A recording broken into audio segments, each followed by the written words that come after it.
The crystalline spires of the Crex Dominion's central analysis hub stretched into the purple skies of Nexus Prime, their surfaces reflecting the light of 3 setting suns. Inside her office near the apex of the tallest spire, Dr. Amanda Hayes stared at the holographic display with growing concern. 20 years of studying emerging civilizations had taught her to recognize patterns, and the data streaming before her eyes set off every warning bell in her considerable experience. Computer, overlay technological advancement curves for all known spacefaring species, she commanded, her voice steady despite her unease. The display shifted, showing hundreds of gentle curves spanning thousands of years. Now add Earth's progression. A new line appeared, shooting upward at an angle that made the others look practically flat in comparison. Where other civilizations took millennia to progress from industrial to atomic age, humans had done it in less than 2 centuries. The curve wasn't just steep, it was nearly vertical in places, especially during periods of conflict. Amanda downloaded the analysis to her neural interface and headed for the emergency session of the Military Council. As she navigated the graceful corridors of the hub, she rehearsed her presentation. The Crex had ruled the galaxy for 10,000 years through careful planning and rigid adherence to protocols. Getting them to understand the threat Earth posed would require more than just data. The council chamber doors recognized her credentials and slid open with a whisper.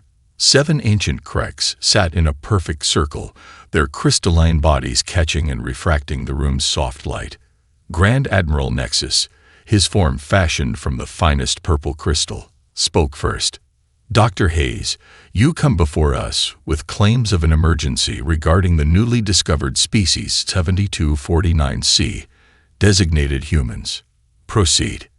Amanda activated her presentation, filling the chamber with a 3-dimensional representation of Earth. Honorable Council, 3 months ago, we discovered this world on the Outer Rim. Initial scans suggested a Level 2 civilization, barely capable of lunar travel. However, deeper analysis has revealed something unprecedented. She showed them the advancement curves, watching their crystalline forms shimmer with what she knew was disbelief. In the time it takes most species to perfect steam power, humans went from horse-drawn carriages to quantum computing. But it's not just the speed that's anomalous, it's the pattern. The display shifted to show key moments in human history. Every time they face catastrophic threat, their innovation rate increases exponentially. During their Second World War, they went from basic flight to breaking the sound barrier in 6 years. They developed atomic power because they were racing to build weapons. They reached space because they were competing with each other. Grand Admiral Nexus interrupted, his tone dismissive. We have seen such patterns before. Young species often advance quickly, then plateau when they join the galactic community. With all due respect, Admiral, we haven't seen this before. Amanda highlighted a particular dataset. Most species innovate to survive. Humans innovate because they refuse to lose. When we war, we fight until we achieve our objectives. When humans war, they fight until they master the art of war itself. They don't just learn to win, they learn to dominate. A younger council member, her crystal form tinted blue, spoke up. You suggest we classify them as a Level 3 threat.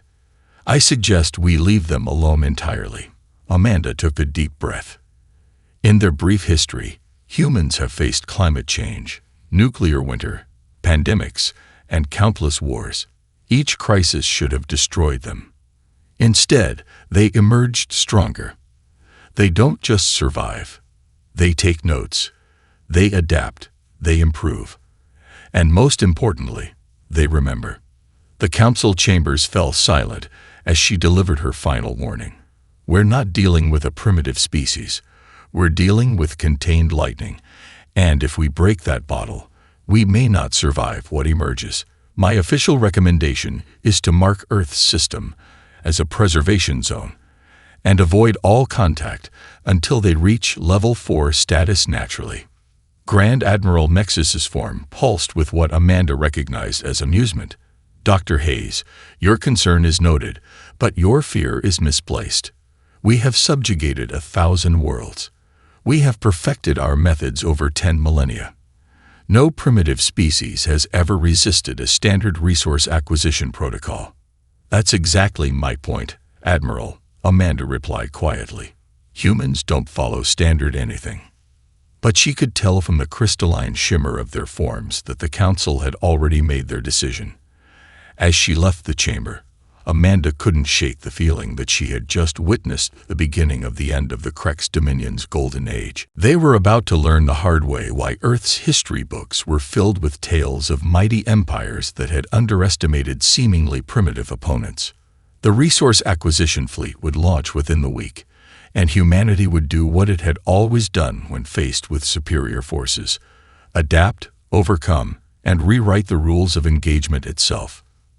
The Crex invasion fleet emerged from hyperspace in perfect formation, their crystalline ships casting prismatic arrays across Earth's northern ice caps. Admiral Vex watched the primitive orbital satellites tracking his vessels with what passed for amusement among his kind. The humans' attempts at space warfare capability were charming, like watching children stack blocks and call it architecture. Begin standard resource acquisition protocol, he commanded, his crystalline form pulsing with confidence. Disable their primitive defense systems and establish harvesting points at coordinates provided. The Thule research station's proximity sensors picked up the alien vessels first. Dr. James Miller looked up from his quantum stability experiments, his coffee cup halfway to his lips. Through the reinforced windows, he could see the aurora borealis shifting in unusual patterns, disrupted by the massive ships descending through the atmosphere. Emily, he called to his colleague and girlfriend, Dr. Emily Roberts, I think those aren't northern lights. His hand brushed against the small box in his pocket, the ring he planned to present during their evening video call with their families. We should start emergency protocols. The station's communications officer was already broadcasting on all frequencies. Unknown vessels, this is Thule Research Station. You have entered restricted airspace. Please identify yourselves. Aboard his command ship, Admiral Vex noted the primitive transmission with mild interest. Disregard their attempts at communication. Proceed with ice extraction. The first harvesting beam struck 3 kilometers from the research station, boring through ancient ice with terrifying efficiency.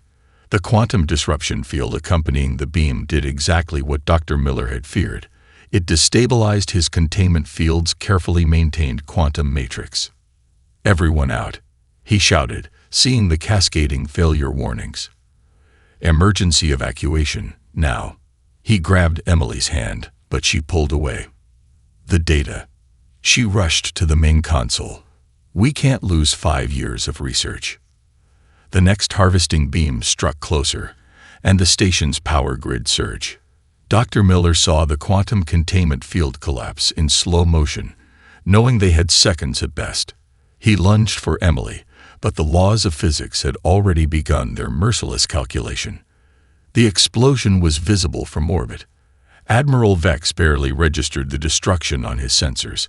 Minor energy discharge at human installation. Proceed with harvesting operations. But Earth had noticed.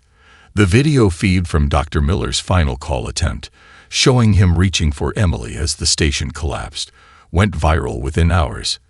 The images of crystalline ships destroying a civilian research station galvanized humanity in a way the Crex had never witnessed. In Washington, D.C., the President stood before an emergency joint session of Congress. We face an enemy that believes we are primitive, weak, and divided. They will learn that humanity has a special talent for proving arrogant powers wrong.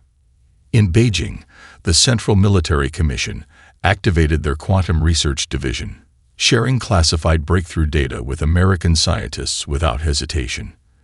In Moscow, the Defense Ministry released their entire catalog of theoretical space warfare strategies to the global scientific community. Former enemies became immediate allies. Israel and Iran opened secure channels to coordinate defensive strategies. India and Pakistan pooled their missile defense research. Even North Korea transmitted their entire cybersecurity database to the United Nations with a simple message: humanity first. Within 24 hours, the United Nations Security Council had transformed into Earth's first unified war room. General Sarah Mitchell, newly appointed Supreme Commander of Earth's Combined Defense Forces, stood before the assembled leaders of every major military power on the planet. They chose this fight thinking.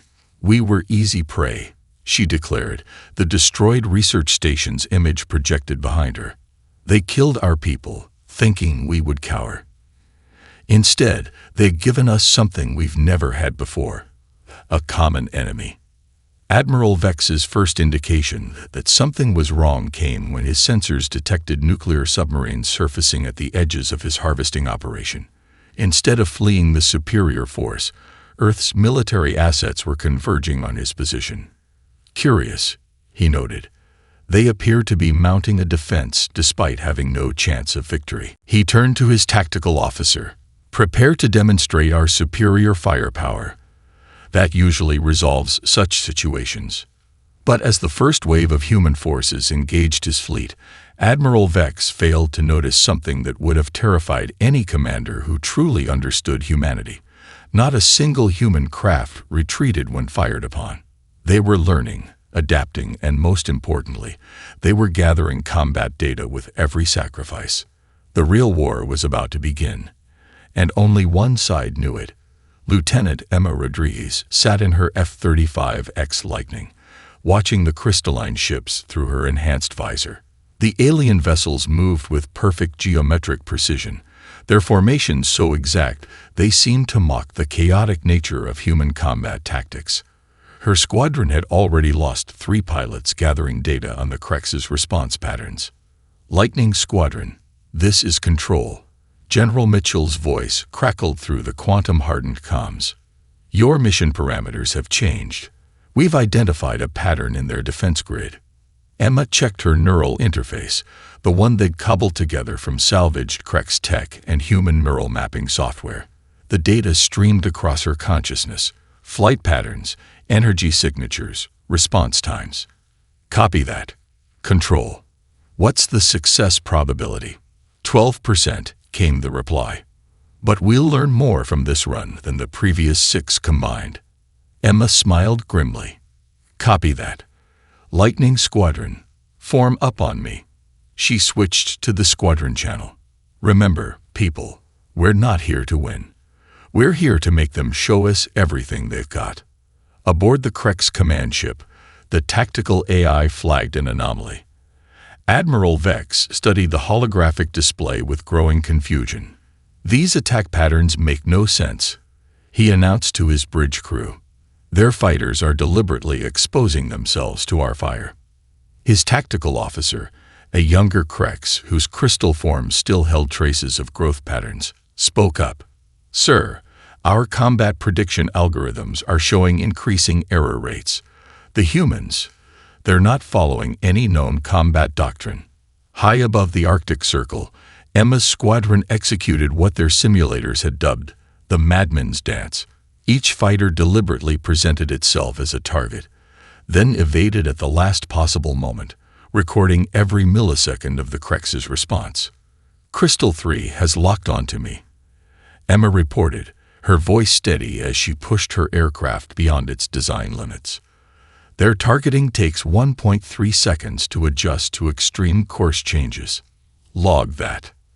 "Confirmed," another pilot responded. "They're using some kind of predictive matrix." "Wait, got another pattern. Their point defense systems have a blind spot when they rotate to track multiple targets." One by one, Emma's pilots called out their discoveries, each observation bought with nerve-wracking near misses and sometimes with their lives. But for every pilot lost, terabytes of combat data streamed back to Earth's combined military command. In the Krex command ship's tactical center, the battle computers were approaching their first-ever critical error state. The human craft were executing maneuvers that their risk assessment protocols classified as mathematically suicidal, yet achieving success rates that should have been impossible. "Sir, The tactical officer's crystalline form flickered with distress. "We've captured one of their pilots. The interrogation results. They're disturbing." Admiral Vex reviewed the footage. The human pilot, despite severe injuries, was laughing. "Why do you accept these suicide missions?" the interrogator had asked. "Because every time we die, we learn how to kill you better," the pilot had responded. "And unlike you, we don't need our ships to be undamaged to learn from them." The implications hit Admiral Vex like a quantum surge. The humans weren't trying to win individual battles. They were sacrificing pilots and machines to gather tactical data. Each loss was a calculated information-gathering exercise. Back in Earth's Combined Command Center, General Mitchell watched the data flood in. Emma's squadron had achieved more in 3 hours than conventional military intelligence could have gathered in months. The Krex's combat patterns were being analyzed, their response times cataloged, their technological advantages quantified and studied. "Send in the next wave," Mitchell ordered. "Different tactics this time. Let's see how their systems handle organized chaos." Lieutenant Rodriguez led her remaining pilots in their final approach. "Lightning Squadron, initiate pattern Delta 7. Remember, if you're going to die today, die learning something useful." The Krex battle computers registered the new attack formation and attempted to predict possible outcomes. For the first time in their 1,000-year history, they displayed an error message. "Insufficient data. Human combat logic exceeds parameters." In her office on Nexus Prime, Dr. Amanda Hayes received the preliminary battle reports and closed her eyes in resignation. The Krex had just learned their first lesson about humanity. When faced with a superior opponent, humans didn't play to win. They played to learn how to win later. The real question was whether the Krex could adapt to this revelation faster than humanity could exploit it. Based on her 20 years of studying both species, she already knew the answer. The only remaining question was how many Krex would die before their leadership accepted it too. Captain Michael O'Brien stood before the crashed Krex fighter, its crystalline structure reflecting the Nevada sunset in fragments of purple and gold. The alien neural interface dangled from the cockpit like exposed circuitry, designed for minds vastly different from his own. Behind him, a team of scientists argued about the impossibility of human neural patterns interfacing with Krex technology. With all due respect, he interrupted their debate. "We don't have time for impossible." He turned to Dr. Rebecca Chen, the lead neuroscientist. "How do you say their neural pattern works?" "It's based on crystalline quantum states," she explained, frustration evident in her voice. "Their minds process information like living quantum computers. Human brains are organic, messy. The interface would reject you immediately." Michael smiled, pulling out his phone. "You know what else is messy? Jazz." He pulled up a music file. "Their computers want perfect patterns. Let's give them John Coltrane instead." 12 hours later, Michael sat in the salvaged cockpit, electrodes attached to his temples. The neural interface hummed as it processed his brain patterns through a modified music visualization algorithm. Dr. Chen watched in amazement as the crystalline systems began responding to his improvised mental patterns. "It's working because it's not supposed to," she realized, watching the readings. "The interface is trying to find order in your neural chaos, just like how we process music." The fighter's systems came alive, responding to Michael's jazz-inspired neural inputs. Within hours, the discovery spread across every military command center on Earth. Humanity had just gained access to Krex technology through what one general called the most human hack ever. We confused it into working. Meanwhile, in San Francisco, teenage hacktivist Ashley Thompson was breaking another impossible barrier. After 3 days of non-stop energy drinks and coding, she'd noticed something about the Krex encryption patterns. "They're like speedrunning strats," she explained to the NSA cybersecurity team. "They always take the most efficient path." She pulled up her modified gaming algorithm. "But what if we make them take the scenic route? Her program introduced human-style inefficiencies into the Krek's quantum encryption. Instead of trying to break their perfect codes, it tricked their systems into generating imperfect ones. The Krek's communications network, designed to reject irregular patterns, started accepting human data packets because they were imperfect in the right way. Admiral Vex received the reports with growing alarm. How are they accessing our systems? Their technology is centuries behind ours. His science officer's crystalline form pulsed with distress. They're not using technology as we understand it. They're breaking our systems by making them work wrong. Across Earth, similar breakthroughs were happening hourly. A team in Bangalore discovered they could disrupt Krek's targeting systems by broadcasting corrupted Bollywood dance patterns. Russian engineers found that their old vacuum tube electronics were immune to Krek's quantum interference because they were too primitive to hack. In orbit, the first human-modified Krek's fighter squadrons engaged their pure Krek's counterparts. Captain O'Brien led the charge, his neural interface now synced to a jazz fusion playlist. The Krek's battle computers couldn't predict his movements because every human pilot's neural pattern was uniquely chaotic. They built their systems on perfect order. General Mitchell observed from command. We're beating them with controlled chaos. Dr. Chen's team had expanded their neural interface breakthrough. By studying how human minds adapted to Krek's technology, they began understanding how to weaponize that adaptation. Each captured piece of alien tech became a new opportunity for human innovation. It's not just that we're learning their technology, Dr. Chen reported to the Joint Chiefs. We're teaching it how to work with us, and in many cases, work better than it was designed to. The Krek's High Command received increasingly disturbing reports. Human-modified ships were outperforming their original specifications. Captured weapons were being repurposed in ways their designers had never imagined. Most worryingly, the humans were learning and adapting at a rate that defied all historical precedent. In her observatory on Nexus Prime, Dr. Hayes received the latest battle analysis. The humans weren't just reverse engineering Krek's technology. They were evolving it. Her warning about contained lightning had been more accurate than she'd realized. Humanity hadn't just escaped its bottle. It was turning the bottle into a weapon. And somewhere in San Francisco, Ashley Thompson celebrated another encryption breakthrough by ordering her 5th pizza and starting work on what she called teaching alien code to dance.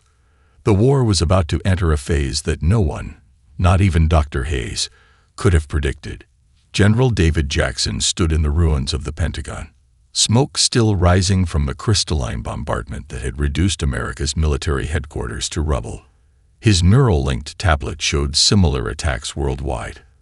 The Krek's Planet Breaker fleet had arrived, targeting every major military command center on Earth simultaneously.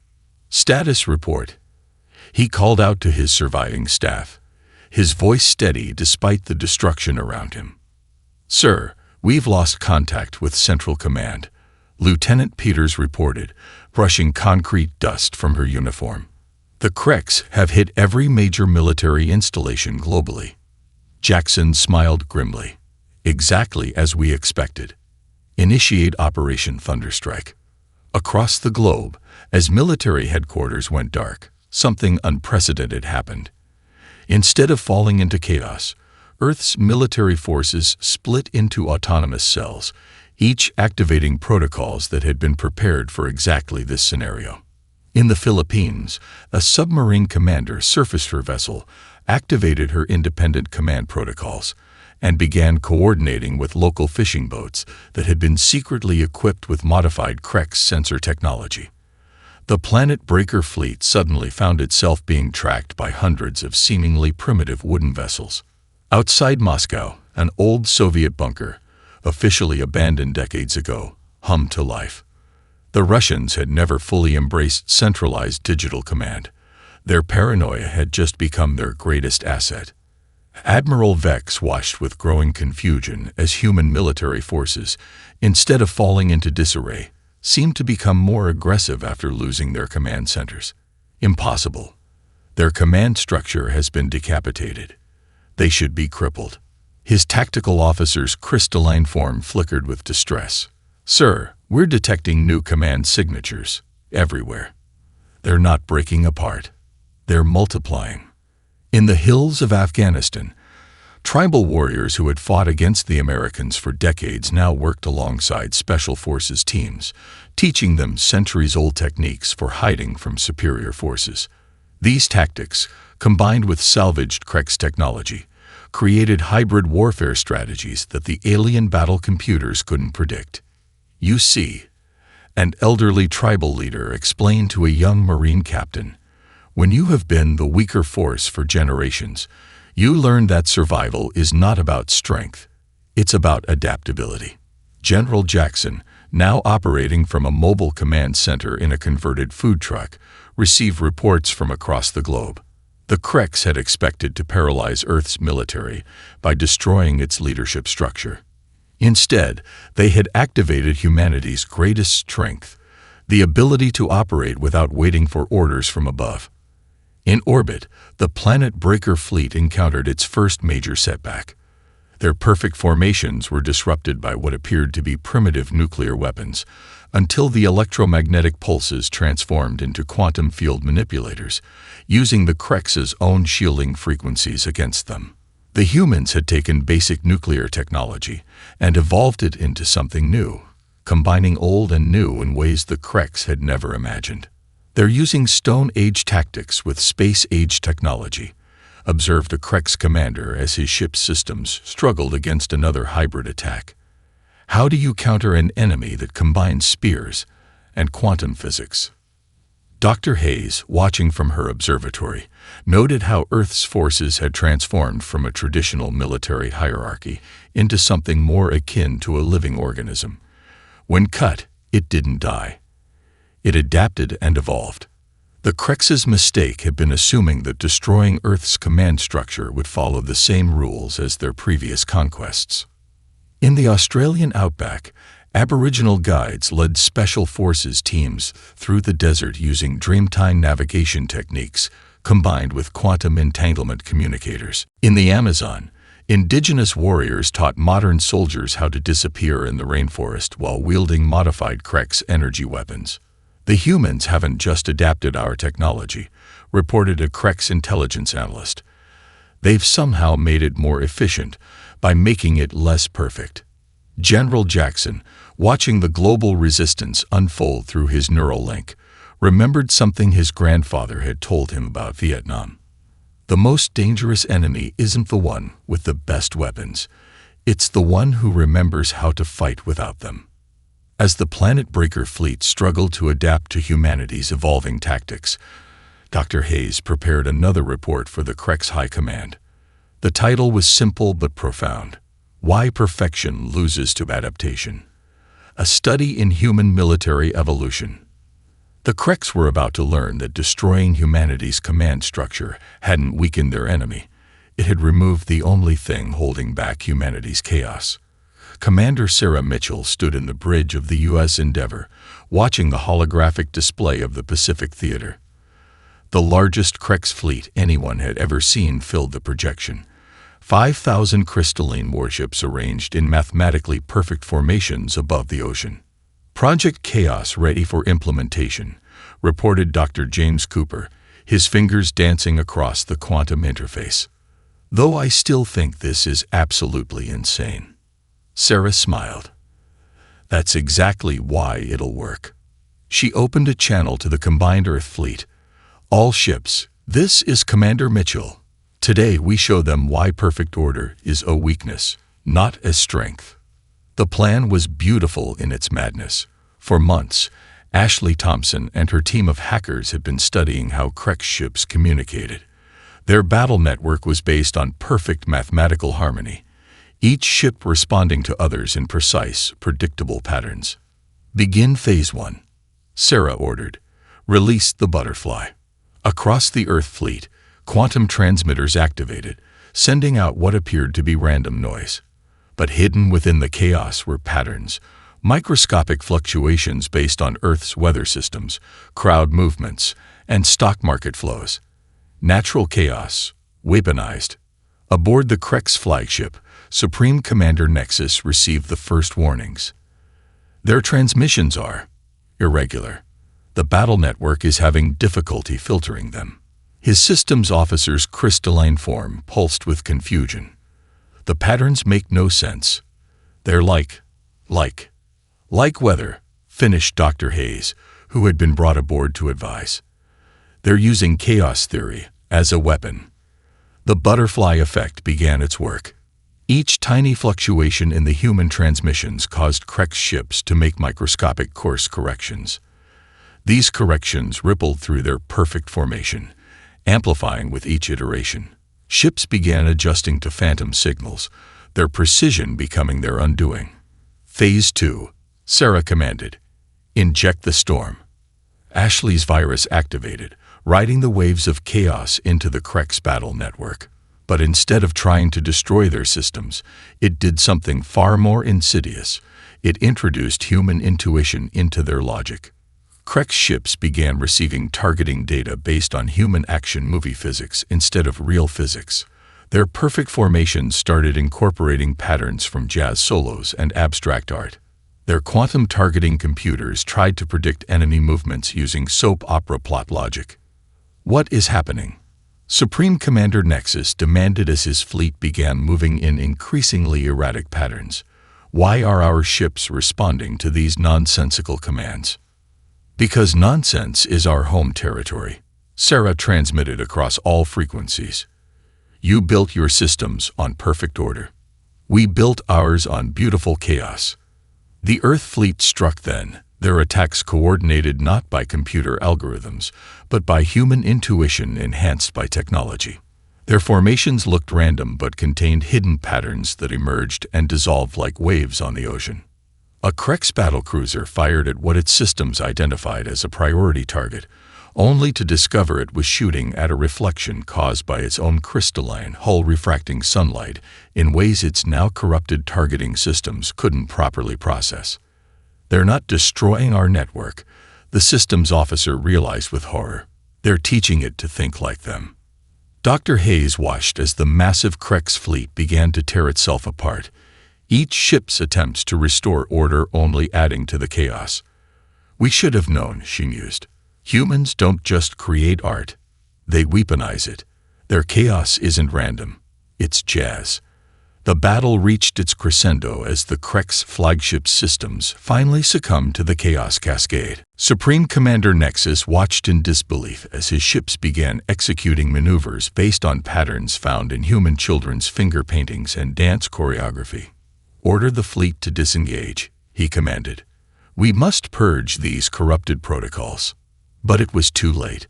The chaos had become self-sustaining, each ship's attempts to restore order only creating new patterns of beautiful destruction. The entire Krex battle network had become a symphony of controlled chaos, conducted by humanity's understanding of imperfection. Sarah watched as the mighty Krex fleet dissolved into confusion, their perfect formations transforming into what looked suspiciously like a giant abstract art installation in space. Broadcast on all frequencies, she ordered. To the Krex High Command, your ships are running on human logic now. Would you like to discuss terms? The response came not from the Krex commanders, but from their own ships, which had begun arranging themselves into a pattern that any human would recognize, a white flag, formed from crystalline warships whose computers had learned to appreciate human irony. Dr. Hayes couldn't help but laugh. In teaching machines to think like humans, humanity had proven why they were the most dangerous species in the galaxy. They didn't just embrace chaos, they had learned to conduct it like a symphony.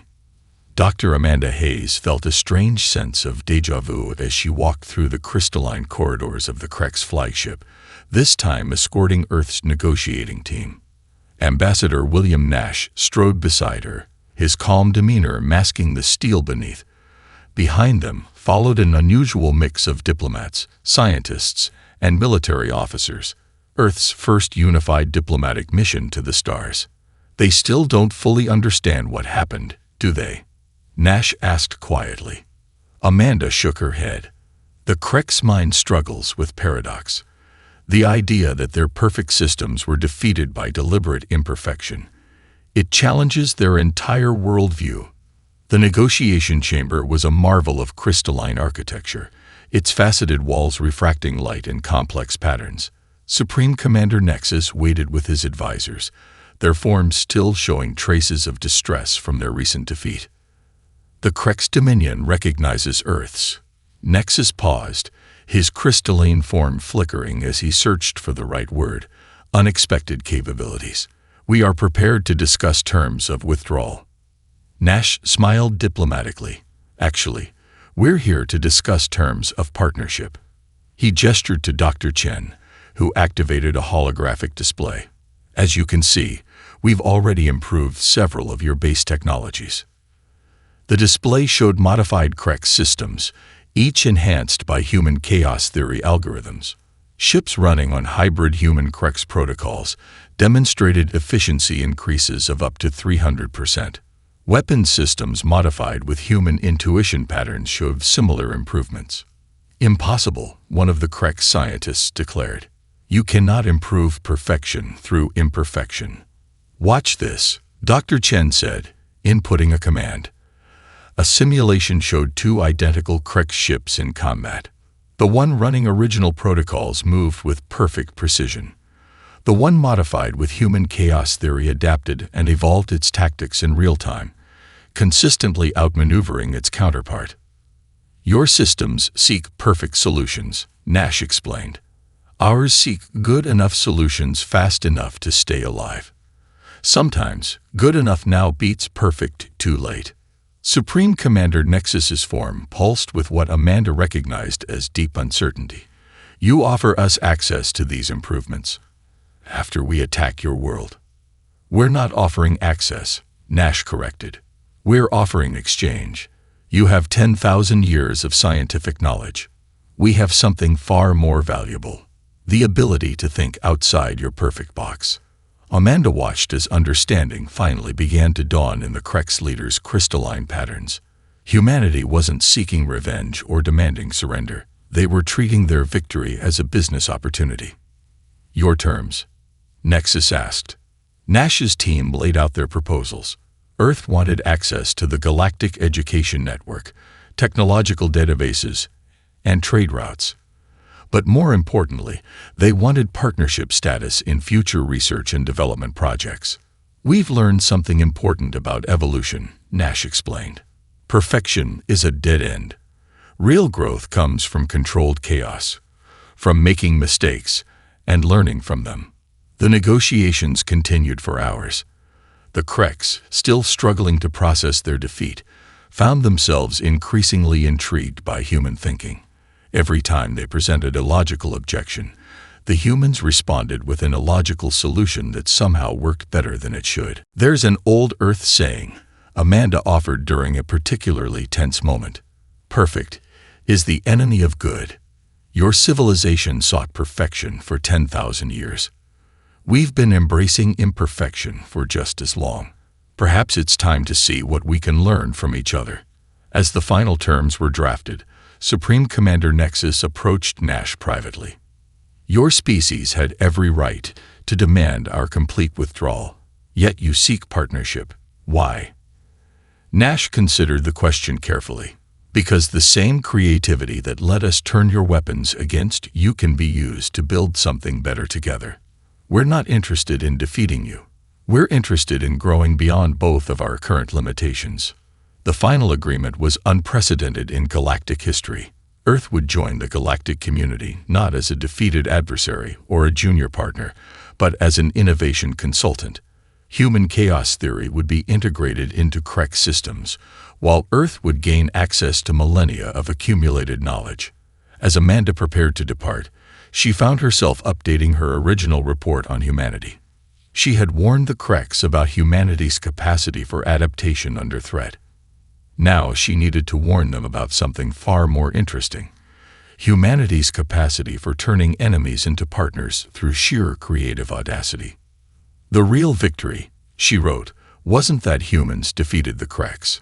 It's that they convinced the Krex to thank them for it. The Grand Assembly Hall of the Galactic Council sparkled with the crystalline forms of 100 different species. Dr. Amanda Hayes stood at the podium, her human frame a stark contrast to the geometric perfection around her. The presentation behind her showed footage from the Earth-Crex conflict, now required viewing for all contact specialists. The Earth protocols aren't just about preventing military disasters, she explained to the assembled representatives. They're about understanding why isolation creates unique problem-solving methods. The footage shifted to show human-modified Crex ships performing maneuvers that should have been impossible, their crystalline forms moving with an almost organic grace. When a species evolves without access to standard solutions, they create unprecedented ones. In the audience, Supreme Commander Nexus, now serving as the head of the newly formed Hybrid Innovation Division, watched with what had become genuine appreciation. His own form had begun showing unusual growth patterns, influenced by his increasing exposure to human chaos theory. Consider the statistics, Amanda continued. In the 6 months since implementation of human chaos theory, Crex ship efficiency has increased by 400%, not because we made them more perfect, but because we taught them the value of imperfection. The assembly stirred with mixed reactions. Some species had already begun requesting human consulting teams for their own technological development. Others watched with barely concealed concern as humanity's influence spread through galactic society. A young Crex scientist raised her crystalline form. But how do we identify these valuable imperfections in other species? Amanda smiled. That's why we've created the Cultural Evolution Assessment Program. She gestured to Ambassador Nash, who activated a new holographic display. We don't look for advanced technology anymore. We look for advanced adaptation. The display showed various emerging civilizations, each facing unique challenges. A species that survives an ice age might develop better resource management than one that evolves in abundance. A species that faces constant threats might develop innovation rates we never imagined possible.